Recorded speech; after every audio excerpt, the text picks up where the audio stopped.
Now, speaking of indictments, the indictments are still coming down on Eric Adams' team. As you can see here, Adams' top aide, Ingrid Lewis Martin, expected to be indicted amid her sudden resignation, swirling probes, sources say. So the indictments are still coming down on him and his team and pretty much anybody associated or affiliated with Eric Adams. Now, Eric Adams did actually speak to this as well as to Trump's comments. So I want to get into that right now. What's going on, everybody? Thank you all for joining me today. If you haven't already, please make sure you hit the like button, subscribe to the channel if you're new to the channel, and most importantly, please make sure you follow me on Telegram at TD Media Group to help circumvent social media censorship and shadow banning. With the introduction out of the way, let's get into today's news. And today, we have to head back to New Venezuela because it appears that the mayor of New Venezuela, Eric Adams, may be receiving a pardon from President-elect Donald Trump. Yes, Donald Trump is strongly considering giving Eric Adams a pardon for the Fed charges that he was hit with by the Biden DOJ. Now, to get you guys caught up on the actual charges, and we're not going to go too deep into this, but I'll just read the headline right here that comes from justice.gov, right? The Justice Department. The headline reads, New York City Mayor Eric Adams charged with bribery and campaign finance offenses. Listen up. Here's the thing, right? Almost any and every politician, right?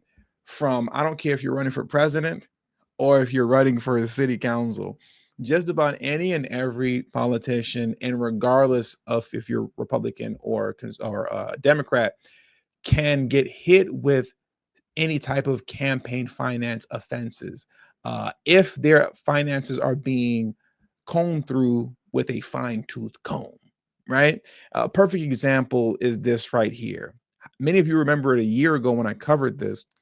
Brandon Johnson, who is the emperor of the People's Republic of Chicago, Brandon Johnson wasn't supposed to take campaign money from city contractors, but he did. A campaign aide calls it an oversight and says $46,500 is being returned, agreeing that the ethics rule is a sound and necessary policy to ensure a fair government. Brandon Johnson took money that he wasn't supposed to, but do you see any charges coming down on his head? No, you did not. They gave him the option to pay it back, and he did. But Brandon Johnson played ball. Eric Adams stopped playing ball with the DNC. He stopped playing ball with the Biden administration. And because he stopped playing ball, all of a sudden he found himself with charges slammed on his head and on the head of those within his administration and those that were a part of his election team and possible re-election team. They all got body slammed by Biden's DOJ. And this is why Trump is considering giving Eric Adams a pardon, because he just simply sees what happens to Eric Adams as retaliation. So now what I want to do next is that I want to jump into what Donald Trump actually had to say concerning whether or not he would consider pardoning Eric Adams. So let's get into this clip right here. Pardoning Eric Adams? Yeah, I would. Yeah.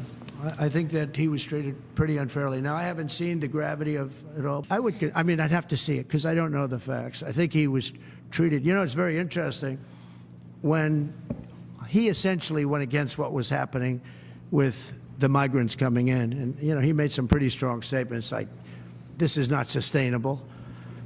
I said, you know what, he'll be indicted soon. And I said it not as a prediction, a little bit lightheartedly, but I said it. I said, he's going to be indicted. And a few months later, he got indicted.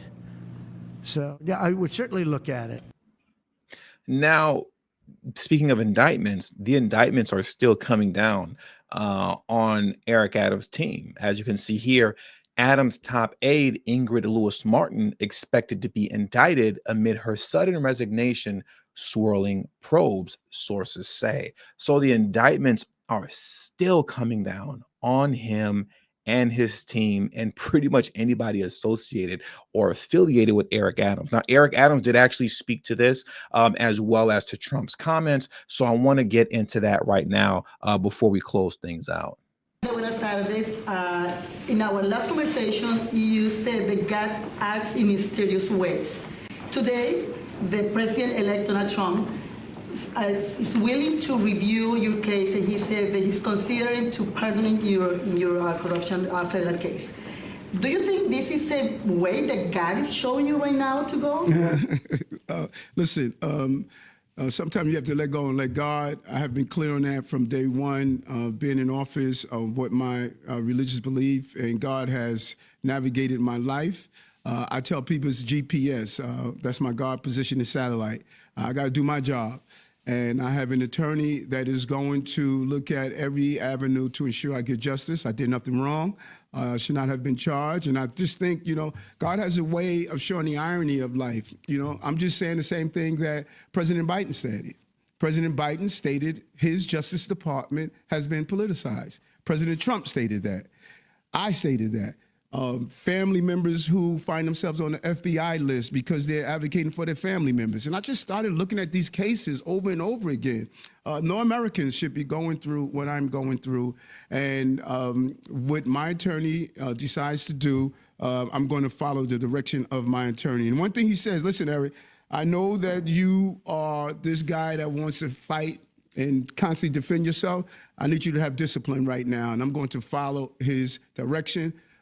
He's a great attorney, probably one of the best in the country, and he gave me my instruction. I'm going to follow my instructions, and whatever pathway he sees fit, that is what I'm going to do. Well, how do you feel about him saying that? My attorney would tell you how I feel. Mr. Mayor, yes. Have you had any conversations with the president-elect on the pardon or any other topic? And would you accept it if offered? He's addressed a lot of this. Do you have any other questions? Well, only thing we talk about is improving the city that I love, the city that he loves, and the city that the New Yorkers love. That's the only conversation we have, how we improve the city. Recently at all? No, not since the Madison Square Garden. Any other questions not addressed? Josie? Hi, How are you? I'm good. How are you? Good. Trump today said that he would consider a pardon for you. How do you feel about that? Just ask that. This is a different question because it's about Trump's comments today. My second question. Exactly what you wanted to just No, ask. it's not. It's not? Okay, my second question is Idala said today that Ingrid's case, he believes, is targeted at her because the investigators want her to flip on you. Do you agree with that sentiment? The Trump question, see my attorney. The Ingrid question, see her attorney. Good answer. Just talk to my attorney about it. I do believe that Trump is going to give Eric Adams a pardon. I don't have any reason not to. When it comes to Eric Adams, Donald Trump has never uttered a negative word about him from what I've heard. I've only ever heard Trump speak positively about him. And as long as Eric Adams doesn't give him any trouble and plays ball with these deportation efforts, which it clearly appears that Eric Adams is going to do, then I think that he's going to end up being in the clear and he'll have his charges dropped and everything's going to be pardoned, which I don't necessarily personally have a problem with. I know a lot of people want him to not get pardoned, but I kind of look at it in the same light as Trump does, because I covered Eric Adams a lot during the height of the migrant crisis. And when these indictments and these raids started coming down on him, it was really, really obvious that it was retaliation. It was very obvious that it was retaliation to me. And I think Trump's going to do the right thing by pardoning Eric Adams. But let me know how you feel about it in the comment section below. And with that being said, that does it for today's news. I want to thank you all for joining me today. Hit the like button on your way out. Subscribe to the channel if you're new to the channel. Share this video on your social media platforms. And also, don't forget to follow me on Telegram at TD Media Group.